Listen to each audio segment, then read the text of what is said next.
여러분 안녕하세요. 일주일의 시작, 월요일에 만나는 오늘은 먼데이 리포터 김혜윤입니다. 반갑습니다. 여러분 혹시 썬룸에 대해서 얼마나 알고 계시나요? 구독자분들이나 예비 건축주를 생각하고 계신 분들은 아마 잘 아시겠지만 썬룸에 대해 처음 들어봤다, 아니면 어디서 많이 들어봤는데 뭔지는 잘 모르겠다, 이렇게 어렴풋이 생각하는 분들도 계실 거예요. 그래서 오늘 제가 이 썬룸에 대해서 소개해드리려고 합니다. 함께 가보실까요? 썬룸은 사전적 의미로 실내에서 일광욕을 위해 유리로 천장과 벽면을 만든 곳을 뜻하는 단어로 태양에너지를 이용해 온실 효과를 내는 공간을 말합니다. 기본적으로 이 썬룸을 구성하고 있는 요소는 두 가지로 나뉠 수 있는데요. 먼저 이 유리. 유리는 천장과 벽면을 구성하고 있어서 채광 효과가 뛰어나고요. 또 강화 유리로 이루어져 있기 때문에 단열 효과와 안전성도 누릴 수 있습니다.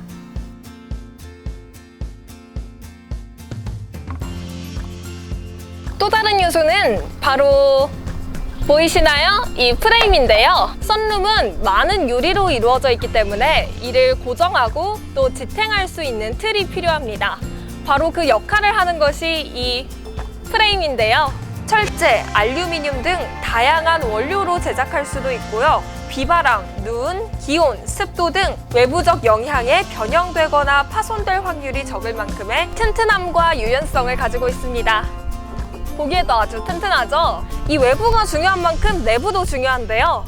일족권과 조망권 체감이 유지되며 통풍과 환기도 원활히 이루어져 언제나 쾌적하게 사용할 수 있는데요. 특히 더운 여름에는 바깥의 열이 안으로 들어오지 못하게 해서 열기를 차단하고요. 또 추운 겨울에는 내부의 열을 밖으로 빠져나가지 못하게 해서 사계절 내내 사용할 수 있습니다. 더욱이 시끄러운 내부에서 외부로 소음이 새어나가는 것을 막아주고 반대로 외부의 소음도 차단해서 더욱 아늑한 공간으로도 사용할 수가 있습니다. 그렇다면 이 썬룸 어디에 설치하면 될까요?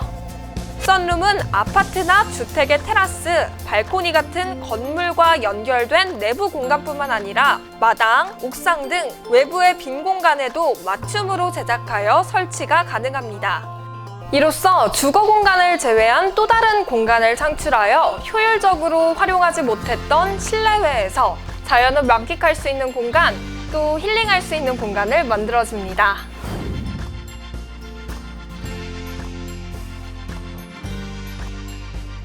사계절 그리고 날씨와 상관없이 언제 어디서나 즐길 수 있는 썬룸, 이제 조금 아시겠나요? 그래서 썬룸이 뭐가 좋은데? 라고 하시는 분들도 계실 텐데요. 그래서 제가 다음 시간에는요, 썬룸의 장점에 대해서 들고 오겠습니다. 기대해 주실 거죠? 지금까지 리포터 김혜윤이었습니다. 안녕!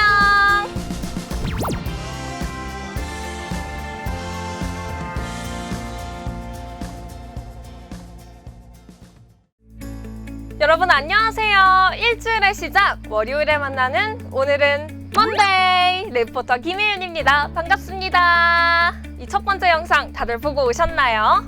오늘은 우리 집에 썬룸을 설치하면 무엇이 좋을까 고민하는 분들을 위해 그 장점에 대해서 알려드리려고 합니다. 핵심 포인트들로만 쏙쏙 꼽아드릴 테니까요. 구독과 좋아요 꼭 눌러주시고요. 그럼 지금부터 시작해볼까요? 첫째, 공간의 활용성. 썬룸은 커피를 마시며 휴식을 취하거나 거실이나 주방을 좀 더 넓게 사용하기 위한 목적 등 생활 공간의 확장을 위한 방법으로 일반적인 생활 공간뿐 아니라 다양한 목적으로 사용할 수 있습니다. 화초를 키우기 위한 온실, 아이들과 함께 시간을 보낼 수 있는 패밀리룸, 손님을 맞이하는 파티룸 등 건축주의 취향에 맞게 사용이 가능하고요. 또 내부 인테리어도 자유롭게 할 수 있기 때문에 공간 활용을 극대화할 수 있습니다. 둘째, 냉난방비 절감. 썬룸은 채광 효과를 극대화하기 때문에 겨울철에는 이 태양광만으로도 내부 온도를 20도 이상 유지할 수 있습니다. 여름에도 폴딩 도어를 개방하면 시원한 자연 바람이 통하게 되고 단열창과 천장에 설치된 선바이저가 직사광선 그리고 외부의 열을 막아주어 실내 온도 상승을 저하합니다. 또 또한 이 실링팬과 환기창이 내부의 열기를 밖으로 배출시켜주기 때문에 안과 밖의 온도차가 5도 이상 나게 됩니다. 어떠신가요? 듣기만 해도 전기세 팍팍 아낄 수 있겠죠? 셋째, 감성과 아름다움. 썬룸은 천장과 벽면이 모두 유리로 이루어져 있기 때문에 외부의 모습을 고스란히 담을 수 있습니다. 그래서 주변 환경이 잘 조성되어 있다면 이 썬룸에서도 마치 정원이나 캠핑장에 온 것만 같은 느낌을 낼 수 있는데요. 더욱이 폴딩 도어를 활짝 열어놓으면 넓은 개방감과 함께 아름다운 주변 경관을 만끽할 수 있습니다. 또한 비가 오거나 눈이 올 때는 이 썬룸에 떨어지는 빗방울과 쌓이는 눈을 보면서 운치를 즐길 수 있고요. 밤에는 반짝이는 별들을 천장의 유리를 통해 볼 수 있습니다. 특히 썬룸은 이 주택에 맞춰 설계되기 때문에 외관상으로 봤을 때도 고급스럽고 심미적으로 뛰어납니다. 넷째, 뛰어난 가성비. 일반 건축물을 짓거나 증축하는 데는 오랜 시간이 걸리고 그 비용도 저렴하지 않습니다. 하지만 썬룸은 2주에서 3주 정도면 완성이 가능하고 그 비용도 증축보다 가격 면에서 저렴하기 때문에 가성비와 효율성이 뛰어나다고 할 수 있습니다. 시공 또한 주변의 피해를 최소화하여 진행되기 때문에 건축주 입장에서도 스트레스 없이 원활히 진행할 수 있습니다. 네, 지금까지 썬룸의 장점이었는데요. 어떠셨나요? 머릿속에 쏙쏙 들어오셨나요? 그럼 이 좋은 썬룸, 과연 우리 집엔 어떻게 지을까 고민하시는 분들이 많을 텐데요. 그래서 다음 시간에는요, 우리 썬룸과 전원주택에서 이 썬룸을 어떻게 시공해드리는지 그 시공 프로세스에 대해서 소개해드리겠습니다. 그럼 행복한 한 주 보내시길 바라면서 지금까지 리포터 김혜윤이었습니다. 다음 시간에 만나요. 안녕!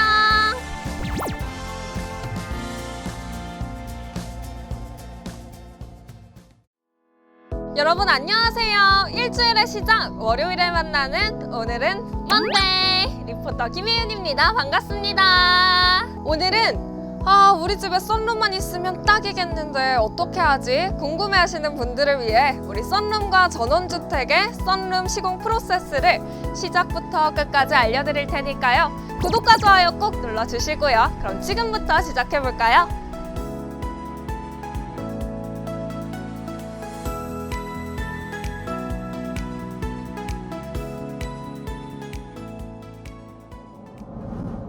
첫째, 썬룸 문의 및 상담. 썬룸을 시공하려면 먼저 문의를 통해서 진행 여부를 결정하는 게 우선이겠죠? 1차 전화 상담을 통해 인허가 사항, 가견적 산출 등 필요한 내용을 주고받아 이후 진행을 어떻게 할지 결정할 수 있는데요. 고객님의 주택 사진과 사이즈를 미리 준비해서 문의해 주시면 더 원활히 진행할 수 있으니 꼭 참고해 주시고요. 원하시는 모든 분들에게 언제든지 무료로 상담해드리고 있으니 대표 전화 또는 홈페이지로 문의해 주시면 됩니다. 둘째, 현장 답사. 1차 전화 상담 후 진행을 결정한 고객님에 한해서 현장 답사를 진행하는데요.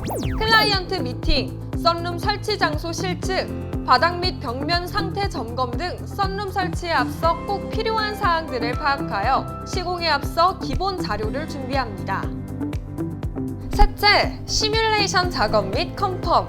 현장 답사 시 수집된 자료를 토대로 3D 프로그램을 사용하여 시공될 썬룸의 디자인을 설계합니다.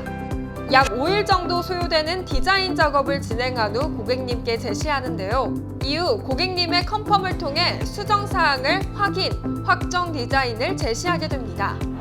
넷째, 시공 계약.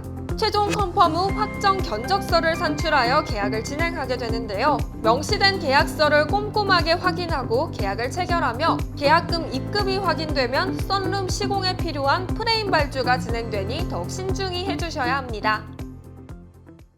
다섯째, 시공 준비 작업. 프레임 발주가 진행되면 설계팀과 시공팀이 설계 자료를 토대로 시공 일정을 합의하고 고객님의 일정을 조율하여 시공 일정을 수립합니다. 다수의 시공 일정과 자연재해, 우천 등 여러 가지 요소를 감안해야 하고 계약 순서대로 진행되니 개인 일정을 잘 검토하여 시공 일정을 수립하면 더욱 원활히 진행할 수 있습니다. 여섯째, 썬룸 시공 작업. 본격적인 시공 업무에 돌입하여 3가지 주요 사항들로 진행하는데요. 먼저 현장 답사 과정에서 바닥 공사 및 보수가 필요하다고 확인된 경우 우선적으로 일을 진행합니다. 이 경우 공사 기간이 더 연장될 수 있습니다. 다음으로 썬룸의 가장 중요한 기초가 되는 프레임 작업이 썬룸 크기에 따라 약 3일에서 5일 정도 소요됩니다. 이후 프레임 작업이 완료되면 마감 발주를 위한 내부 마감 자재 실측이 진행되는데요. 실측 후 제작에는 약 일주일 정도 소요됩니다. 일곱째, 마감 공사. 약 3일 정도 소요되는 과정으로 실측 후 제작된 내부 마감 자재를 시공합니다. 그리고 내외부 점검을 하며 최종 마감을 진행합니다. 마지막, 점검 및 보수. 마감 후 이상 유무를 고객님과 최종 점검하여 시공을 마무리하게 되는데요. 발생할 수 있는 AS 상황에 대해서도 최종 마감 시 고객님께 미리 인지를 드립니다. 이후 사용하면서 이상이 발생할 시 연락을 주시면 즉각 AS를 진행하여 고객님이 사용하시는 데 불편한 점이 없도록 하고 있습니다. 어떠셨나요? 우리 썬룸과 전원주택에서 어떻게 썬룸을 시공해드리는지 알려드렸는데요. 처음부터 끝까지 책임지고 하는 만큼 믿고 맡기실 수 있겠죠? 다음 시간부터는 이 썬룸을 구성하고 있는 요소들 중 하나를 소개해드리려고 합니다. 그 첫 번째, 폴딩 도어에 대한 정보를 가지고 찾아뵙도록 하겠습니다. 기대 많이 해주시고요. 그럼 행복한 한 주 보내시길 바라면서 지금까지 리포터 김혜윤이었습니다. 다음 시간에 만나요. 안녕!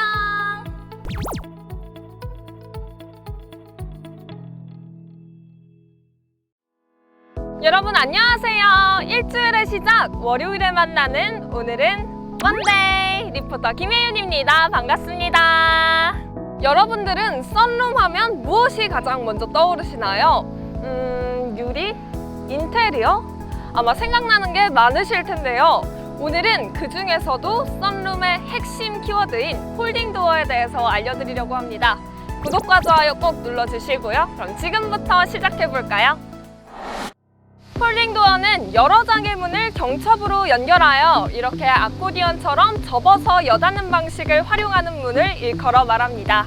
일반적인 미닫이 문이나 출입문에 비해 현대적이고 세련된 공간미를 연출하고요. 또 젖혀서 열어둘 수 있고 펼쳐서 닫아둘 수 있기 때문에 개방률 90% 이상을 자랑하는 유일한 창호입니다.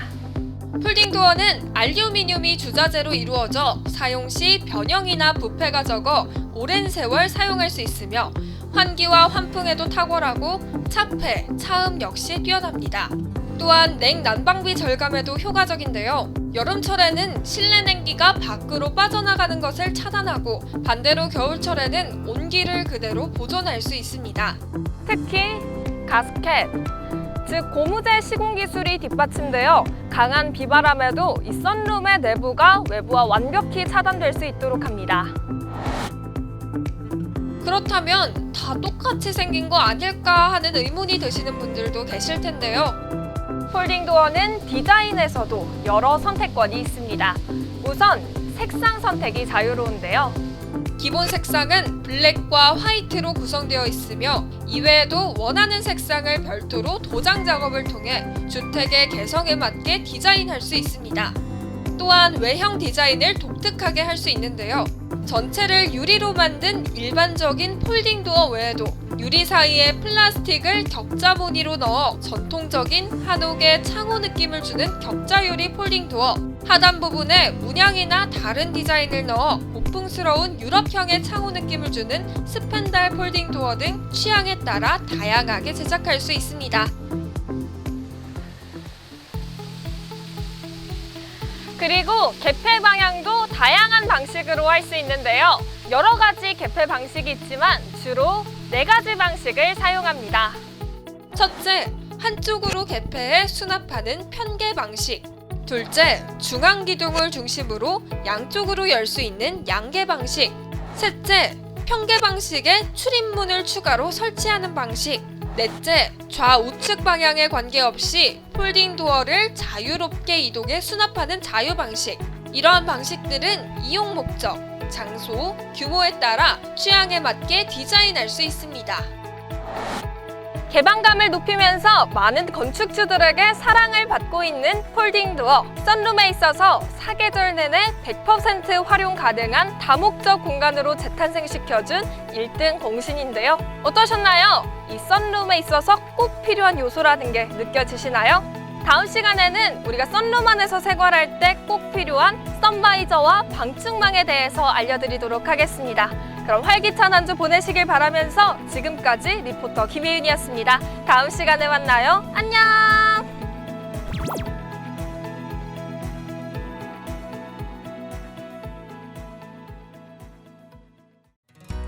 여러분 안녕하세요. 일주일의 시작, 월요일에 만나는 오늘은 먼데이 리포터 김혜윤입니다. 반갑습니다.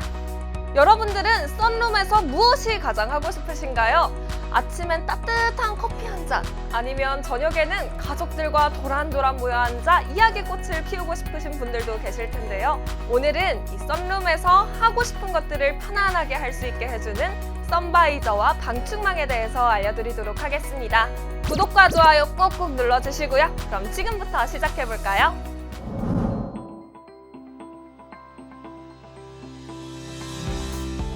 썬룸은 지붕이 유리로 이루어져 있기 때문에 태양광의 100%가 유리를 통과하지 않는다고 해도 직사광선과 다름없는 양의 빛에 노출됩니다. 따라서 이를 막아줄 수 있는 보호막이 필요한데요. 그 역할을 하는 것이 바로 이 선바이저입니다.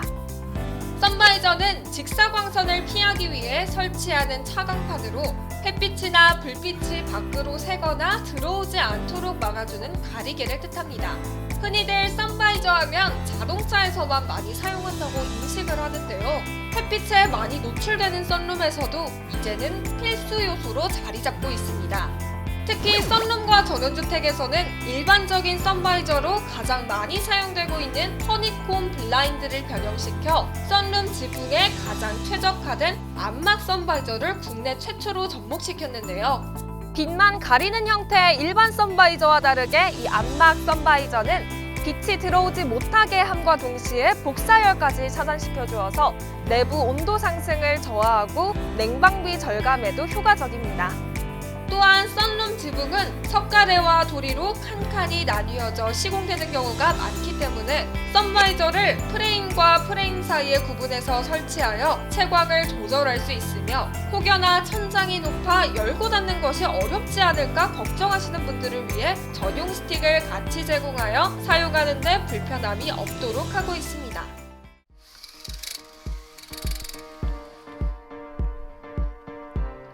다음으로 설명해드릴 요소는 방충망인데요. 썬룸 안에서 생활하면서 모기나 벌레가 많이 들어오지는 않을까 걱정하시는 분들의 걱정을 말끔히 씻어주는 썬룸의 필수 아이템입니다. 방충망은 해로운 벌레들이 주택 내부로 날아들지 못하게 창문 같은 곳에 치는 망으로 모기나 벌레와 같은 해충들의 실내 유입을 막아주기 때문에 도심의 아파트뿐만 아니라 주로 도심에서 떨어진 곳에 위치한 전원주택 그리고 썬룸에도 안성맞춤입니다. 특히 썬룸과 전원주택에서는 썬룸에 가장 적합한 방충망인 주름 방충망을 시공해드리고 있는데요. 있는 듯 없는 듯 슬림한 디자인으로 개방감을 유지해주고 원하는 위치까지 열고 닫을 수 있는 수동 방충망입니다. 주름 방충망의 프레임은 알루미늄으로 제작되어 변형, 변색이 적고 견고하며 프레임이 맞붙는 중앙에 특수 자석이 부착되어 있어 외부 풍압으로부터 안전하게 사용할 수 있습니다. 방충망의 경우 촘촘함을 나타내는 단위인 메쉬를 기준으로 볼 때 20메쉬의 벌집 구조 형태인 허니콤보 방식을 사용하여 아주 작은 잠벌레도 차단할 수 있을 만큼의 촘촘함을 자랑합니다. 구동 방식도 망의 주름이 접히고 펴지는 방식이어서 열고 닫는 데 더욱 간편하고요. 하자 발생률이 적지만 그만큼 가벼워 풍압에 망이 빠질 수도 있으니 이 점은 참고하셔야 합니다. 더욱이 썬룸을 프라이빗한 공간으로 사용하고 싶은 분들을 위한 측면 블라인드도 있는데요. 블라인드가 썬룸 내부와 외부를 완벽히 차단하여 해충들의 실내 유입을 막아줄 뿐만 아니라 사생활도 보호할 수 있습니다. 이 경우 바람이 통하지 않는다는 단점이 있으니 이를 잘 고려해야 합니다. 썬룸에서 여유롭게 힐링하거나 아이들과 행복한 시간을 보내기 위해서 없어서는 안 될 선바이저와 방충망. 이제 썬룸에 있어서 꼭 필요한 요소라는 게 느껴지셨나요? 다음 시간에는 여러분들이 채널을 통해서 남겨주셨던 댓글 중에서 가장 많은 질문이 나왔던 내용을 가지고 찾아뵙도록 하겠습니다. 그럼 월요일의 피곤함을 훌훌 털어버리시고 기분 좋은 한 주 보내시길 바라면서 지금까지 리포터 김혜윤이었습니다. 다음 시간에 만나요. 안녕!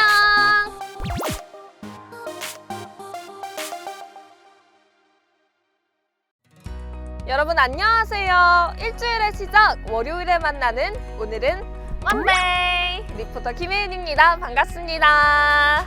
오늘은 여러분들이 채널을 통해서 가장 많이 질문을 주셨던 내용을 가지고 찾아왔는데요. 오늘은 특별히 우리 썬룸과 전원주택의 건축 설계 이사님을 모시고 그 궁금증을 풀어드리도록 하겠습니다.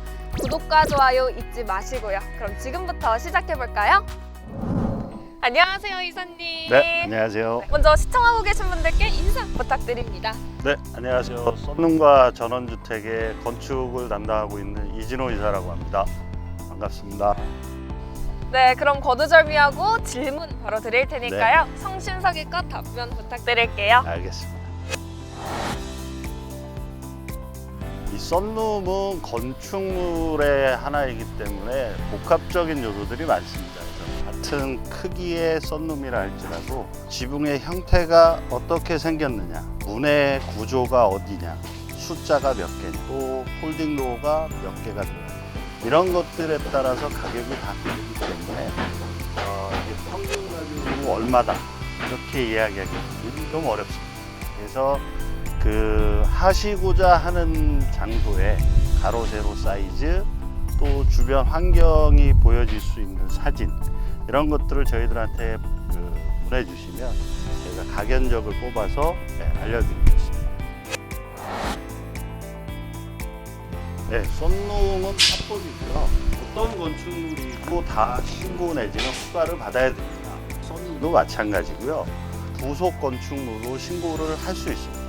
네, 그러면 부속 건축물에 대한 설명 조금만 더 해주실 수 있을까요? 그러니까 우리가 주거용으로 거주하는 건물이 아닌 보조 용도로 사용하는 건물들을 부속 건축물이라고 하죠. 신고를 하지 않고 무단으로 지어서 사용을 하시거나 건폐율에 오바가 됐다거나 또 용적률을 넘어섰다거나 뭐 이런 경우는 다 불법으로 간주하고 있습니다. 그럼 만약에 이렇게 불법으로 간주되는 상황이 있다면 이런 경우에는 어떻게 되는 건가요? 과태료, 벌금이 부과가 되고요. 그다음에 이제 철거하라고 공문이 날라오죠. 저희가 사용하는 강화 유리는 16mm 페아그라스를 사용하고 있고요. 유리가 이제 5mm, 5mm, 10mm에다가 가운데가 이제 6mm 빈 공간이 있는 구조로 되어 있고요. 외측 유리를 강화 유리를 사용하고 있습니다. 그래서 일반 강화가 아닌 반강화 유리를 사용하고 있기 때문에 안전성에는 전혀 문제가 없습니다. 네, 그럼 방금 말씀하셨던 일반 강화와 반강화의 차이점에 대해서도 한 번만 설명해 주시겠어요? 보통 일반 강화 유리는 우리가 그 도어용으로 쓰는 강화도용 유리나 또는 뭐 샤워부스 뭐 이런 데 쓰는 유리는 완전 강화를 쓰고요.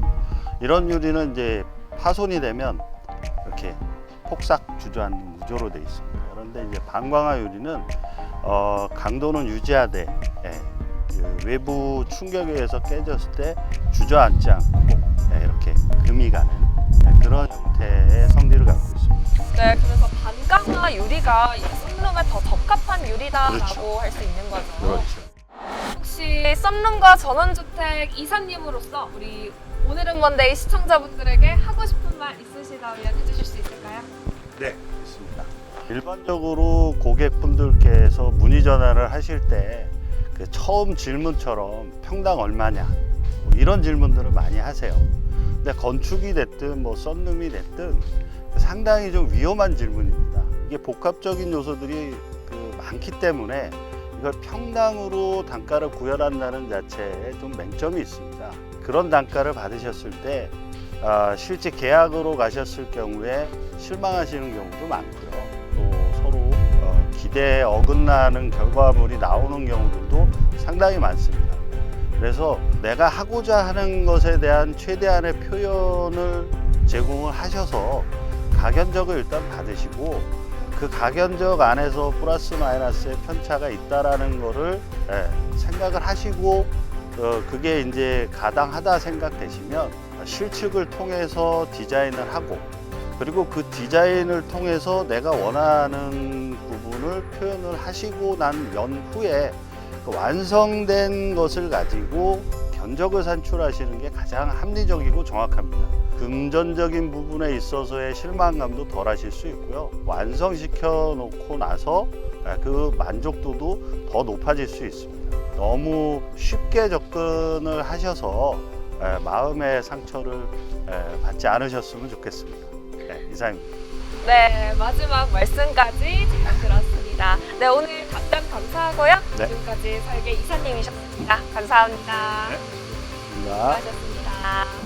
네, 오늘은 썬룸에 대한 여러분들의 궁금증을 풀어드리기 위해 건축 설계 이사님과 직접 만나 답변을 들어봤는데요. 워낙 짧은 시간이라 여러분들의 궁금증을 다 해소시켜드리지 못한 것 같아 저는 아쉬운 마음이 큰데 여러분들은 어떠셨나요? 아직 썬룸에 관해 더 궁금한 점이 남아있다 아니면 더 자세히 알고 싶다 하시는 분들은 댓글창 통해서 댓글로 남겨주시고요. 다음 시간에는 오늘 답변 드린 내용에 관한 더 자세한 정보를 가지고 찾아뵙도록 하겠습니다. 다음 이 시간까지 행복한 한 주 보내시길 바라면서 지금까지 리포터 김혜은이었습니다. 다음 시간에 만나요. 안녕!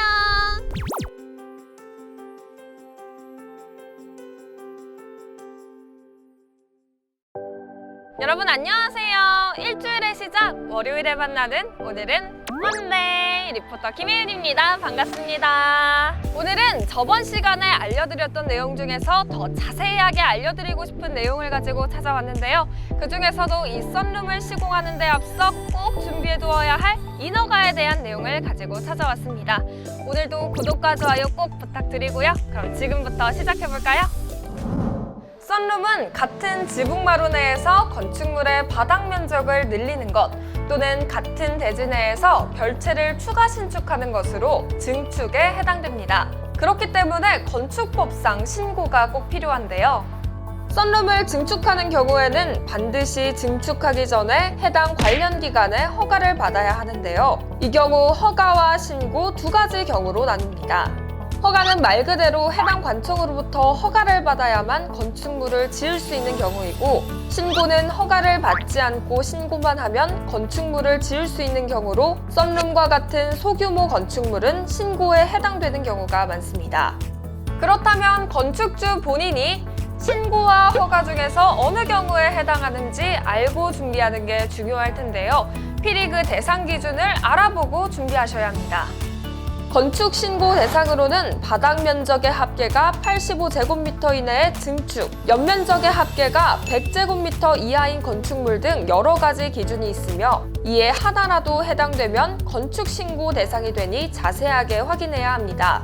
또한 이러한 건축 신고 대상 후에는 모두 건축 허가 대상에 해당되어 허가를 반드시 받아야 합니다. 해당되는 경우를 파악하고 난 후에는 신고 절차에 맞춰 진행을 하면 되는데요. 절차 진행에 앞서 필요한 서류를 확인하고 구비해야 합니다. 건축 신고의 경우 건축 신고서, 대지의 소유 또는 권리를 증명하는 서류, 건축법 시행규칙 별표 2의 설계도서, 건축법 제11조 규정에 의한 의제 처리사항 협의서 등을 구비해야 합니다. 건축 허가의 경우에는 추가적으로 허가에 필요한 구비 서류를 준비해야 하며 건축사와 같은 별도의 공사 감리자와 감리 및 설계를 진행해야 합니다. 구비해야 할 서류들이 참 많죠. 하지만 이렇게 준비가 되어야 신고를 하고 또 썬룸을 원활하게 시공할 수 있으니 세심하게 준비해야 합니다. 준비가 끝나면 건축 신고 또는 허가 신청을 해야 하는데요. 건축 신고서 또는 허가 신청서를 작성하고 구비 서류를 첨부하여 인터넷 건축 행정 시스템인 세움터를 통해 접수를 하게 되면 해당 관청에서 서류를 검토합니다. 접수 내용의 적법 여부를 검토 후 신고의 경우에는 건축 신고 필증을, 허가의 경우에는 건축 허가서를 교부하여 착공에 들어갈 수 있게 합니다. 단 건축 신고는 1년 이내, 허가는 2년 이내에 공사를 착수하지 않으면 효력이 소멸되니 이를 꼭 염두에 두어야 합니다.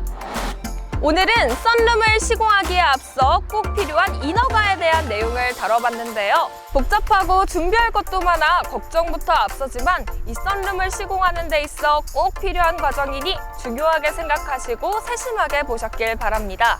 다음 시간에는 썬룸 시공 가능 여부의 중요한 포인트인 용적률과 건폐율에 관한 정보를 가지고 찾아뵙도록 하겠습니다. 기대 많이 해주시고요.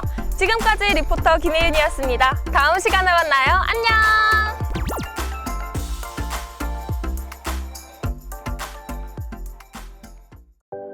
여러분 안녕하세요. 일주일의 시작 월요일을 만나는 오늘은 먼데이 리포터 김혜윤입니다. 반갑습니다. 오늘은 썬룸을 희망하시는 건축주분들이 우리 썬룸과 전원주택에 문의 주시기 전에 간과하지 말고 꼭 확인해 두어야 할 건폐율과 용적률에 관한 정보를 가지고 찾아왔습니다. 오늘도 구독과 좋아요 꾹꾹 부탁드리고요. 그럼 지금부터 시작해볼까요? 썬룸 문의에 앞서 우리 집에 썬룸을 시공할 수 있는지, 할 수 있다면 어느 정도로 할 수 있는지 그 최대 건축 가능 규모를 파악해야 하는데요. 이는 국토계획법에서 규정하고 있는 건폐율과 용적률에 의해서 정해집니다. 건폐율은 대지 면적에 대한 건축 면적의 비율로 대지 안에 최소한의 공지를 확보함으로써 건축물의 과밀을 방지하고 위생적인 환경을 조성하며 화재 등 기타 재해 발생 시 필요 공간을 확보하기 위한 목적으로 규제됩니다. 예를 들어 100평의 대지에 50평인 건물을 지었다면 이 경우 건폐율은 50%가 됩니다. 즉 건폐율이 클수록 건축 면적의 비율이 높다는 뜻으로 건축물을 넓게 지었음을 알 수 있습니다. 이와 다르게 용적률은 대지 면적에 대한 건축물의 연면적의 비율로 여기서 말하는 연면적은 각 층의 바닥 면적의 합계를 말합니다. 예를 들어 100평의 대지에 50평인 건물을 3층으로 지었다면 이 경우 용적률은 150%가 됩니다. 즉 용적률이 클수록 연면적의 비율이 높다는 뜻으로 건축물을 여러 층으로 높게 지었음을 알 수 있습니다. 국토계획법에서는 토지를 효율적으로 이용하기 위해 용도 지역별로 건폐율과 용적률에 대해 최대 한도의 범위를 규정하고 있는데요. 이에 벗어나는 경우 건축 시공을 진행할 수 없습니다.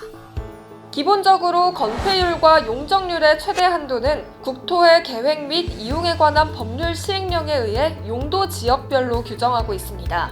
하지만 지역별로 적용되는 상한 비율이 다르기 때문에 필히 해당 토지가 속하는 해당 지방자치단체의 도시계획 조례를 확인해야 합니다. 그렇다면 이러한 정보들은 어떻게 확인할 수 있는지 궁금해하시는 분들이 많으실 텐데요. 먼저 토지 이용계획 열람을 통해 대지 면적과 지역지구 등의 지정 여부를 확인할 수 있으며 다음으로 해당 시, 군, 구 홈페이지를 통해 도시계획 조례를 검색하여 지역, 지구에 따른 건폐율 및 용적률 최대 한도를 확인할 수 있습니다. 오늘은 썬룸 시공에 앞서 미리 확인해 두어야 할 건폐율과 용적률에 대해 알아봤는데요. 썬룸 시공 가능 여부를 판가름하는 중요한 포인트인 만큼 문의 전에 꼭 확인해 두시길 바랍니다. 그럼 행복한 한 주 보내시길 바라면서 지금까지 리포터 김혜윤이었습니다. 다음 시간에 만나요. 안녕!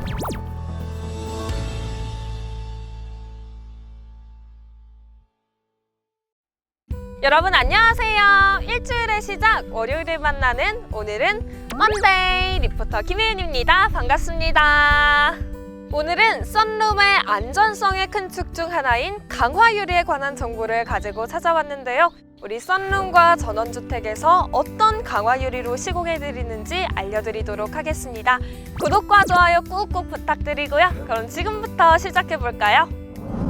강화유리는 판상으로 성형된 유리인 판유리를 열처리한 후 유리 표면에 공기를 불어 급냉시킨 유리인데요. 강도가 크고 깨지더라도 파편이 피부를 다치게 하지 않기 때문에 썬룸에서도 많이 쓰이고 있습니다. 강화유리는 흔히 안전유리라고 불리며 투명유리나 생유리를 고온으로 열처리한 후 급냉시켜 제작하는데요. 강도가 높아 파손율이 낮고 내열성이 뛰어나며 파손 시 인명보호에도 뛰어납니다. 이러한 강화 유리는 제조 방법에 따라 완전 강화 유리와 반강화 유리로 나뉩니다. 먼저 완전 강화 유리는 일반적으로 부르는 강화 유리로 일반 선행 유리, 반강화 유리에 비해 외부 충격에 잘게 깨지는 구조로 되어 있습니다. 주로 출입문, 외벽용 유리, 자동차 창문 등 충격이나 압력에 대한 위험 요소가 존재하는 시공 부위에 사용됩니다. 반면 반강화 유리는 배강도 유리로도 불리며 일반적인 강화 유리에 비해 유리 조각이 크게 깨지는 구조로 외부 충격에 금이 가거나 파편의 수가 적게 깨집니다. 이로 인해 건축용 유리로 많이 사용되고 있으며 특히 썬룸에 매우 적합한 유리라고 할 수 있습니다. 썬룸과 전원주택에서는 이 반강화 유리를 이용한 페어글라스를 사용하고 있는데요. 페어글라스는 두 장의 유리 사이에 공간을 두어 만드는 복층 유리를 말합니다. 페어글라스는 최소 두 장의 판유리와 공간을 이용하여 건조한 공기층을 갖도록 만들어진 복층 유리로 창호를 통해 빠져나가는 열에너지 양을 감소시켜 단열과 결로 방제 효과를 가지고 있는데요. 단층 유리에 비해 단열 성능이 월등히 높기 때문에 아파트나 일반 주택의 창호로 많이 사용되고 있습니다. 특히 썬룸과 전원주택에서는 외벽의 경우 5mm 유리 두 장 사이에 6mm 빈 공간으로 구조를 이룬 16mm 페어글라스를, 천장의 경우 반강화 유리로 시공하고 있는데요. 페어글라스의 단열성에 반강화 유리의 안전성을 더하여 썬룸의 효율성을 높여주고 있습니다. 오늘은 썬룸을 믿고 사용할 수 있게 해주는 주축인 강화 유리에 대해 알아봤는데요.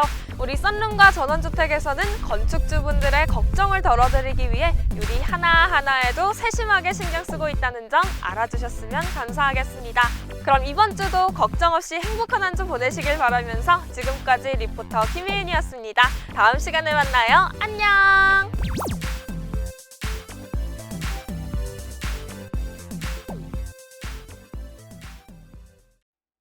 여러분 안녕하세요. 일주일의 시작 월요일에 만나는 오늘은 먼데이 리포터 김혜윤입니다. 반갑습니다. 오늘은 우리 썬룸과 전원주택에 문의 주시는 분들이 많은 요즘 상담 전화만 기다릴 수 없다 하시는 분들을 위해 이 썬룸 문의 방법에 대해서 알려드리도록 하겠습니다. 오늘도 구독과 좋아요 꾹꾹 부탁드리고요. 그럼 지금부터 시작해볼까요? 썬룸 문의를 하기 위해서는 우선 미리 준비해 두어야 할 것들이 있는데요. 썬룸을 시공하고자 하는 곳의 사진과 사이즈, 그리고 주택 전면과 같은 주변 환경을 볼 수 있는 사진입니다. 썬룸은 시공을 위해 인허가 사항, 건폐율, 가견적 등 확인 사항을 점검하고 가능 여부를 판단해야 하기 때문에 이를 위해 현재 주택 환경과 썬룸 시공 장소를 미리 파악할 수 있어야 하는데요. 시공하고자 하는 곳의 사진과 사이즈, 그리고 주택의 사이즈와 주변 환경을 볼 수 있는 전면 사진 등을 미리 준비하여 문의 시 함께 제공하면 더욱 원활한 상담을 진행할 수 있습니다. 준비가 완료되었다면 문의 및 상담을 진행하면 되는데요. 많은 문의 방법이 있지만 대표적으로 4가지 방법이 있습니다. 먼저 가장 많이 이용하는 전화 문의입니다. 대표 전화로 전화 주시면 언제든지 문의 상담을 진행할 수 있습니다. 하지만 통화 문의의 경우 통화량이 많기 때문에 다소 시간이 소요될 수 있기 때문에 다음 방법들을 이용하면 좋은데요. 두 번째, 홈페이지 문의입니다. 썬룸과 전원주택 홈페이지에 접속 후 상단의 고객 지원 메뉴에서 온라인 문의를 선택하여 문의 주시면 확인 후 상담을 진행할 수 있습니다. 세 번째는 손쉽게 이용할 수 있는 카카오톡 문의입니다. 카카오톡 어플에서 썬룸과 전원주택 채널을 검색하여 채팅하기 항목을 통해 카카오톡 채팅으로 상담을 진행할 수 있습니다. 마지막으로 네이버 톡톡 문의가 있는데요. 컴퓨터 또는 휴대폰으로 네이버 톡톡에 접속하여 톡톡 가맹점에 등록된 썬룸과 전원주택을 검색하여 채팅을 통해 상담을 진행할 수 있습니다. 오늘은 우리 썬룸과 전원주택에 문의를 원하시는 분들을 위해 여러 가지 문의 방법에 대해 알려드렸는데요. 다양한 방법들이 있으니 부담 없이 많은 문의 주시면 언제든지 친절하게 상담해드리도록 하겠습니다. 그럼 날씨가 추워지는 만큼 따뜻한 한 주 보내시길 바라면서 지금까지 리포터 김혜윤이었습니다. 다음 시간에 만나요. 안녕!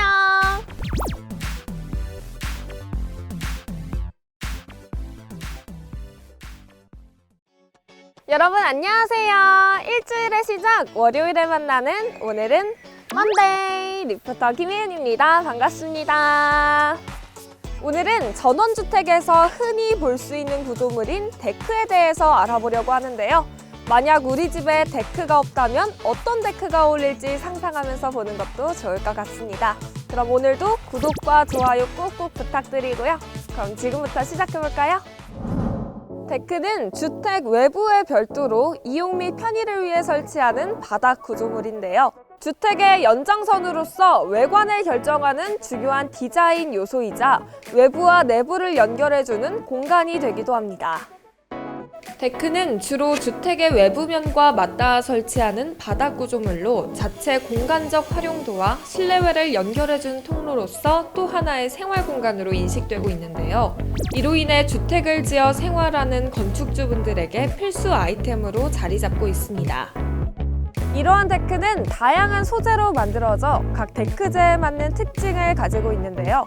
대표적으로 목재, 석재, 콘크리트, 타일 이렇게 4가지가 주로 사용되고 있습니다. 대표 재료로 만들어지는 데크 중 첫 번째인 목재 데크는 높이가 낮은 편이며 나무 판자로 이루어진 형태인데요. 일반적인 데크로 가장 많이 인식되는 데크로 나무의 질감을 살려 내추럴하며 비교적 안전하고 따뜻한 느낌을 줍니다. 시공 시 갈라지거나 부서지는 등의 하자가 발생할 수 있기 때문에 일정한 간격을 잘 지켜주는 것이 좋으며 완공 후 오일 스테인으로 꾸준하게 유지 및 보수를 해줘야 합니다. 더욱이 사용되는 목재에 따라 가격과 관리 기간이 달라 그 특징에 맞게 선택을 할 수 있습니다. 두 번째는 석재 데크인데요. 모던한 느낌을 주며 특별한 관리가 필요 없이 무게감 있고 탄탄한 강도를 느낄 수 있습니다.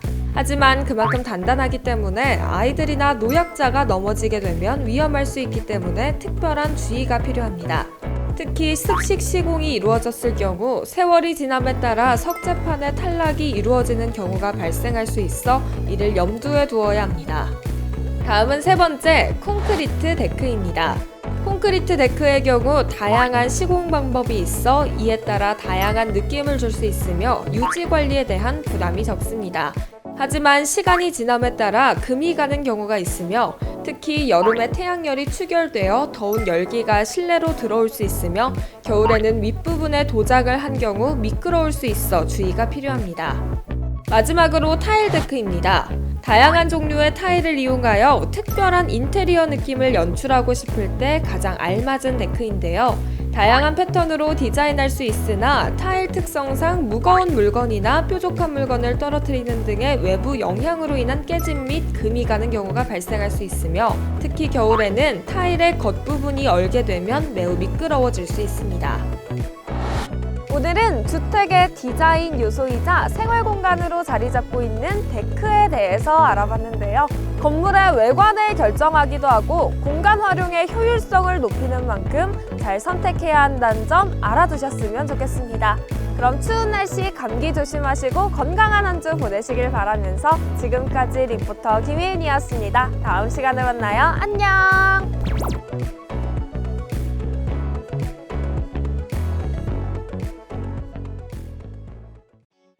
여러분 안녕하세요. 일주일의 시작 월요일에 만나는 오늘은 먼데이 리포터 김혜윤입니다. 반갑습니다.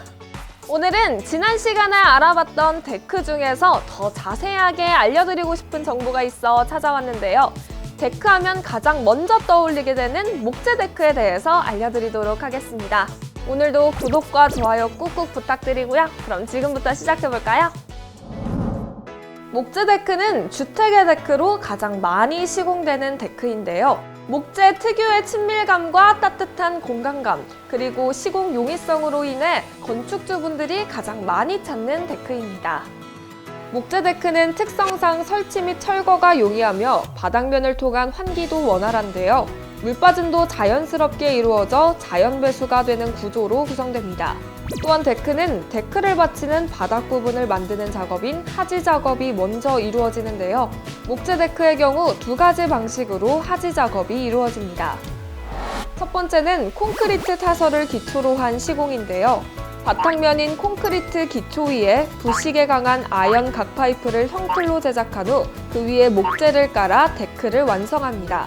이 경우 견고성은 매우 뛰어나지만 비용이 높고 시공 기간이 길어집니다. 반면 두 번째 방식인 주춧돌을 기초로 한 시공은 다듬어진 땅 위에 주춧돌을 깔고 아연 각 파이프를 형틀로 제작한 후 그 위에 목재를 깔아 데크를 완성합니다.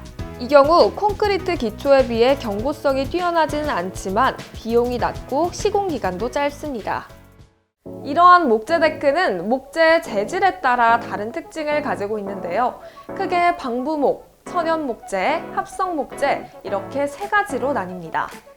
첫 번째 방부목은 목재가 곰팡이와 수분으로 부후되는 것을 방지하기 위해 화학적인 후처리를 하여 외부 조건에 잘 견디도록 한 목재인데요. 시공 시 가격이 저렴하여 주로 상가나 식당 등 상업 공간에 많이 사용되며 다양한 사이즈나 디자인으로 제작이 가능하다는 장점이 있습니다.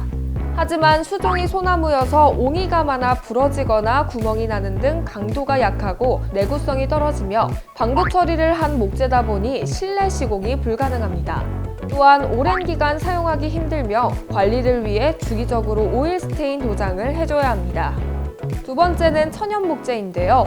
말 그대로 방부액을 바르지 않은 목재로 오래전부터 검증되고 사용되어 수종도 많고 수종마다 차이점이 분명합니다. 주로 호텔이나 고급 주택의 데크 등 수려한 미관을 요하는 곳에 사용되고 가공하기 어려울 만큼 단단하고 내구성이 좋아 오랜 기간 사용할 수 있습니다. 하지만 그만큼 숙련된 시공자가 시공해야 하며 비용이 높고 자외선에 노출되면 목재가 가지고 있는 오일 성분에 의해 어둡게 변색하는 경우도 있어 이를 고려해야 합니다. 마지막 합성 목재는 공장에서 압출 성형 생산하는 목분과 플라스틱 원료로 만든 인공 목재로 외부 조건에 잘 견디고 오랜 시간이 흘러도 내구성이 좋게 하려고 연구를 통해 만들어진 목재입니다. 목재가 부후되는 단점이 없다 보니 섬, 등산로 같은 관리가 어려운 곳이나 유동인구가 많은 야외 시설물에 많이 사용되며 주기적인 오일 스테인 도장 같은 관리가 필요 없습니다. 또한 천연 목재보다 저렴하며 내구성도 좋아 큰 충격이 없다면 오랜 기간 사용할 수 있습니다. 하지만 개발된 시점이 오래되지 않아 지속적인 개선이 이루어지고 있는 단계이며 특히 자연 목재가 아니다 보니 시공 후 플라스틱을 깔아놓은 것 같은 느낌이 들어 미관상 한계가 있습니다. 오늘은 주택의 데크로 가장 대중적으로 사용되고 있는 목재 데크에 대해 알아봤는데요. 목재 재질에 따라 확연한 차이가 있는 만큼 목재 데크 시공 또는 재시공을 생각하고 계신 분들은 이를 잘 고려해서 선택하시면 좋을 것 같습니다. 그럼 추운 날씨 따뜻한 한 주 보내시길 바라면서 지금까지 리포터 김혜인이었습니다. 다음 시간에 만나요. 안녕!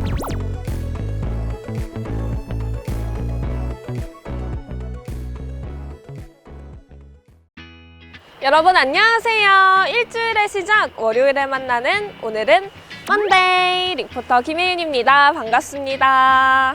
오늘은 대부분의 썬룸 바닥을 차지하고 있는 딱딱한 데크를 보완할 수 있는 정보를 가지고 찾아왔는데요. 바로 데크 위에 시공할 수 있는 바닥재에 대해 알려드리도록 하겠습니다. 오늘도 구독과 좋아요 꾹꾹 부탁드리고요. 그럼 지금부터 시작해볼까요? 우선 바닥재 정보에 앞서 썬룸의 바닥재가 정말 필요한지 궁금해할 분들이 많으실 텐데요. 그래서 우리 썬룸과 전원주택 건축설계 이사님께 먼저 답변을 들어보도록 하겠습니다. 이사님! 기본적으로 썬룸은 옥외 테라스에 설치하는 경우가 많습니다. 별도의 난방을 하지 않는 경우가 많기 때문에 기존 데크 위에 설치하는 경우가 많죠. 그래서 보통은 신발을 신고 사용하시는 경우가 많습니다.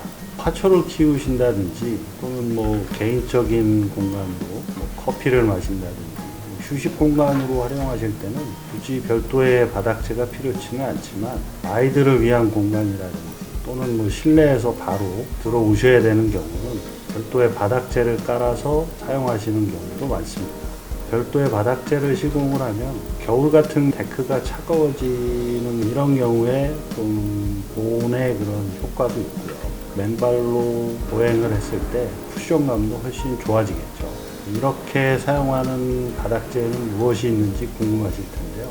여러 가지 바닥재가 있지만 데크 위에 깔은 바닥재로는 카펫 타일이 가장 적당하다고 생각이 됩니다. 아, 그럼 카펫 타일에 대한 설명이 필요하겠죠? 카펫 타일은 말 그대로 타일 모양으로 제작된 카펫을 말합니다. 카펫 타일은 높은 흡음성과 쿠션감을 자랑하는 카펫의 장점과 작은 네모판형 외관으로 간편한 시공성을 자랑하는 타일의 장점을 합한 바닥재인데요.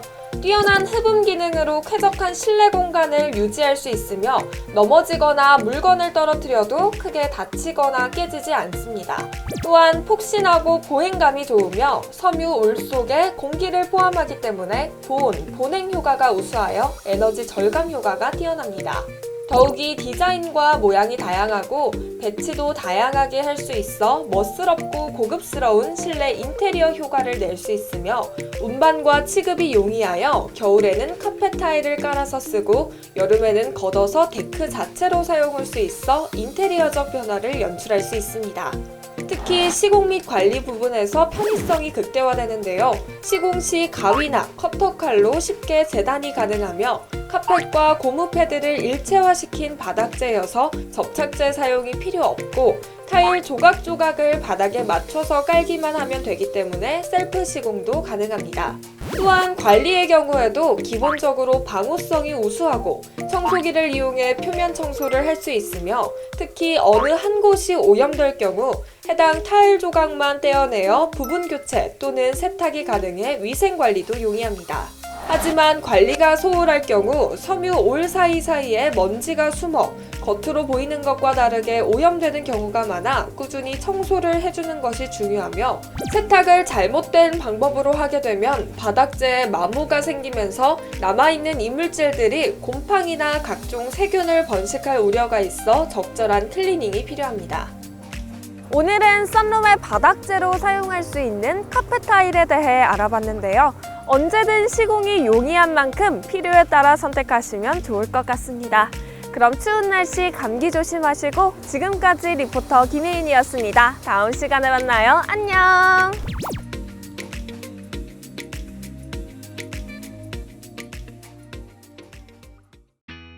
여러분 안녕하세요. 일주일의 시작 월요일에 만나는 오늘은 먼데이 리포터 김혜윤입니다. 반갑습니다. 오늘은 전원주택 구조로 입지를 다지고 있는 중목구조에 관한 정보를 가지고 찾아왔는데요. 중목구조 주택은 어떤 특징을 가지고 있는지 알아보도록 하겠습니다. 오늘도 구독과 좋아요 꾹꾹 부탁드리고요. 그럼 지금부터 시작해볼까요? 중목구조에서 중목은 말 그대로 무거운 나무인데요. 무거운 목재를 사용하여 주택을 짓는 건축 방식을 중목구조라고 합니다. 중목구조는 무거운 목재를 재료로 하여 만드는 건축 방식으로 우리나라 전통 가옥인 한옥에서부터 볼 수 있을 만큼 역사가 길고 전통적인 동양의 목조 건축 공법인데요. 내구성이 좋고 미관이 아름다워 전원주택 구조로 많이 시공되고 있습니다. 이러한 중목구조 건축에 주로 사용되는 구조목으로는 EW와 LVL이 있습니다. EW는 원목을 일정 두께와 형태로 절단한 후 친환경 접착제로 접합해 가공한 목재로 원목처럼 나뭇결이 그대로 보이면서도 원목보다 저렴하고 원목의 단점인 틀어짐과 갈라짐을 보완한 공학용 목재인데요. 유럽의 화이트우드나 레드우드 또는 일본에서 생산되는 편백나무, 삼나무 등을 가공해서 만들어 인체에 무해하고 건강에 좋습니다. LVL은 친환경 접착제로 접합된 단판을 적층하여 원하는 두께로 만드는 구조용 공학 목재로 강도가 강하여 구조적 안정성을 강화하고 목재 자체의 갈라짐과 수축, 팽창에 따른 변형을 최소화한 목재인데요. 주로 미송과 남부송으로 제조하여 대형 건축물, 전원주택, 복합구조물에서 사용될 만큼 뛰어난 성능을 자랑합니다. 중목구조는 튼튼한 목재를 사용하는 만큼 구조적으로도 뛰어난 설계 방식이 접목되어 있는데요. 이로 인해 높은 내구성과 시공 효율성을 동시에 구현할 수 있습니다. 중목구조는 두꺼운 목재를 기둥과 볼을 중심으로 연결하는 라멘 구조를 기초로 하여 벽식 구조를 결합한 구조인데요. 일반적인 아파트나 빌라에서 볼 수 있는 벽식 구조는 기둥 없이 벽으로 하중을 받쳐 벽체와 벽체 사이를 넓게 띄울 수 없어 내부 공간 구성이 제한적이고 리모델링 같은 공간 변형 시 내력벽을 철거해야 하여 건물 안전의 위험 요소가 될 수 있습니다. 또한 상부층 소음이 내력벽으로 전달되어 소음 진동에 취약하고 배관, 배선을 벽체에 매립하는 경우 보수에도 어려움이 있습니다. 반면 라멘 구조는 기둥과 보로 하중을 지탱하기 때문에 내부 공간을 편의에 따라 구성이 가능하며 지진 등의 외부 충격에 강합니다. 또한 상부층 소음 진동이 벽으로 전달되지 않고 층과 층 사이에 보가 완충 역할을 해주어 더욱 쾌적한 실내 환경이 조성됩니다. 더욱이 시공 과정에서도 차이점이 드러나는데요. 일반적으로 자재를 현장에서 재단하고 시공하는 방식과 다르게 중목 구조는 프리컷 공법을 통해 시공됩니다. 프리컷 공법은 자재를 설계도면대로 미리 공장에서 정밀 가공 후 납품하여 이를 현장에서 크레인, 망치 등을 사용하여 조립 시공하는 공법인데요. 시공 속도가 빨라 기간이 오래 걸리지 않고 소음이나 폐자재도 적어 시공 효율 면에서 뛰어납니다. 하지만 그만큼 건축비가 벽식 구조보다 많이 들기 때문에 이를 염두에 두어야 합니다. 오늘은 멋스럽고 자유로운 공간을 연출할 수 있는 중목 구조에 대해서 알아봤는데요. 중목 구조 건축물이 많아지고 있는 만큼 유익한 정보가 되었길 바랍니다. 2021년 신축년 올 한 해는 모든 분들이 걱정 없이 밝은 해가 되시길 바라면서 지금까지 리포터 김희윤이었습니다. 다음 시간에 만나요. 안녕!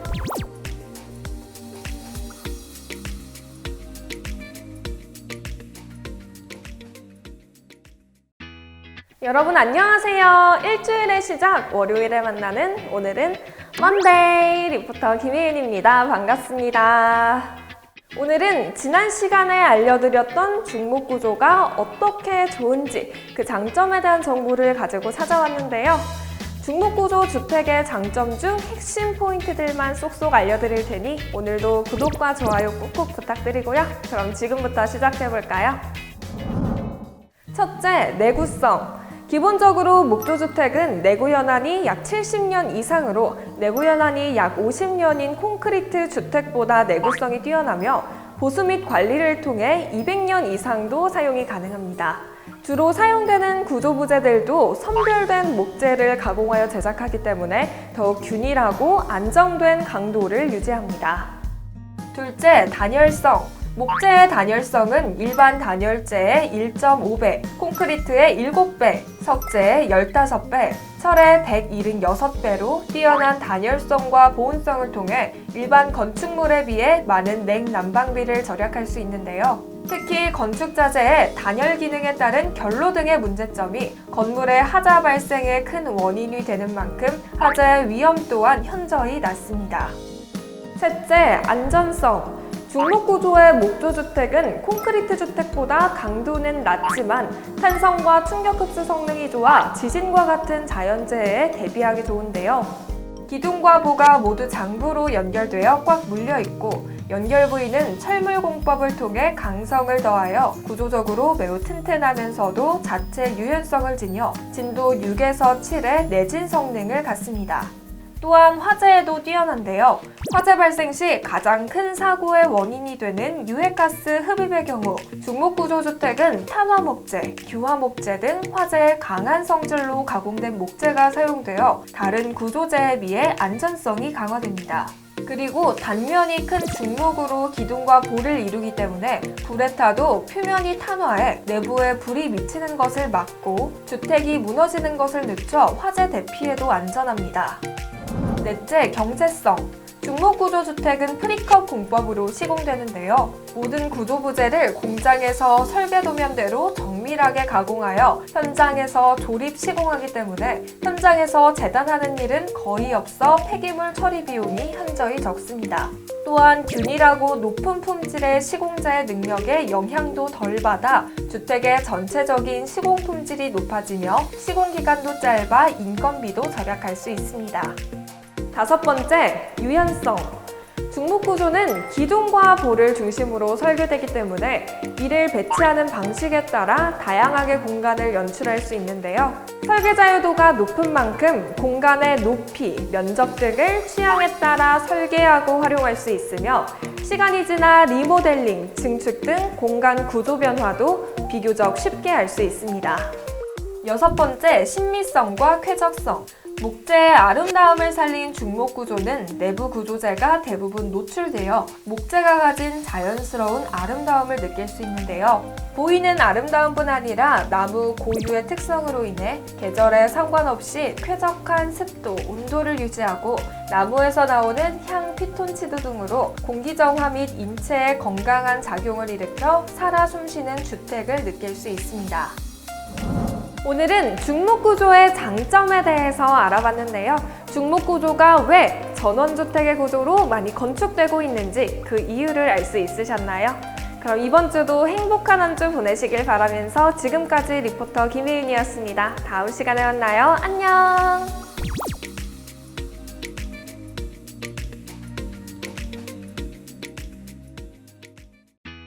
여러분 안녕하세요. 일주일의 시작 월요일에 만나는 오늘은 먼데이 리포터 김혜윤입니다. 반갑습니다. 오늘은 썬룸 시공을 희망하고 계시는 예비 건축주분들을 위한 정보를 가지고 찾아왔는데요. 우리 집의 썬룸을 어디에 시공하면 좋을까 고민하고 계시는 분들을 위해 썬룸 위치 선정 팁을 몇 가지 알려드리도록 하겠습니다. 오늘도 구독과 좋아요 꾹꾹 부탁드리고요. 그럼 지금부터 시작해볼까요? 첫째, 해가 비치는 방향. 썬룸은 해의 빛과 열을 그대로 받는 온실 효과를 가지고 있는 공간이기 때문에 해의 위치를 고려해야 합니다. 일반적으로 주택은 방위를 기준으로 했을 때 남향으로 지어진 경우가 많습니다. 이에 맞춰 해 이동을 고려하여 주택의 동남 방향으로 썬룸을 시공하게 되면 아침부터 오후까지 해를 받을 수 있어 충분한 채광과 따뜻한 기온을 느낄 수 있습니다. 하지만 여름의 경우 그만큼 기온이 높아 썬룸 내부의 열로 불편함을 느낄 수 있기 때문에 이를 고려하여 서북 방향으로 썬룸 위치를 선정할 수도 있습니다. 둘째, 조망과 풍광. 썬룸은 유리로 시공되어 내부에서 외부 경치를 보다 개방감 있고 심미적으로 누릴 수 있는데요. 그렇기 때문에 주택에서 조망, 풍광을 누릴 수 있는 방향 또는 위치에 썬룸을 시공하는 것이 좋습니다. 그래서 주로 1층으로 된 주택의 경우에는 바깥 풍광을 느낄 수 있는 방향으로 시공하고 2층으로 된 주택의 경우에는 지대에 따라 풍광과 조망을 고려하여 1층 또는 2층 중 위치를 선택하여 시공할 수 있습니다. 셋째, 이용 목적. 썬룸을 어떤 용도로 사용할지 결정하는 것도 썬룸 위치 선정의 중요한 포인트가 되는데요. 개인적으로 커피를 마시거나 휴식을 취하는 공간 또는 가족들과 식사를 하고 얘기를 나누는 공간으로 사용한다면 편의성을 위해 거실이나 부엌에 가깝게 시공하는 것이 좋습니다. 또한 화초를 키우는 공간이라면 채광이 좋은 남향, 아이들의 놀이방이라면 안전을 위해 주택 내부에서 잘 보이는 위치 등 그 목적에 따라 다양하게 위치를 선정할 수 있습니다. 넷째, 접근성. 썬룸 사용에 있어 외부인의 접근을 어떻게 생각하는지도 위치를 선정하는 데 고려해야 할 사항인데요. 썬룸은 주택의 외부에 시공되는 공간이기 때문에 외부인의 접근이 수월합니다. 그래서 썬룸을 개인 또는 가족 중심의 공간으로 사용한다면 접근성이 낮도록 출입문과 멀고 시야에 잘 띄지 않게 2층 주택이라면 2층에 위치를 선정하여 시공할 수 있습니다. 반면 외부인 접대도 가능한 공간으로 사용하려고 한다면 손님을 맞이하기 용이한 출입문과 가까운 위치 또는 주방에 가까운 위치로 선정하여 시공할 수 있습니다. 오늘은 썬룸 위치 선정을 하는 데 있어 고려해야 할 사항들을 알아봤는데요. 모든 사항을 충족할 수 있다면 좋겠지만 그렇지 않은 경우도 많기 때문에 우선순위를 잘 생각해서 위치를 선정하면 좋을 것 같습니다. 그럼 이번 주도 행복한 한 주 보내시길 바라면서 지금까지 리포터 김혜인이었습니다. 다음 시간에 만나요. 안녕!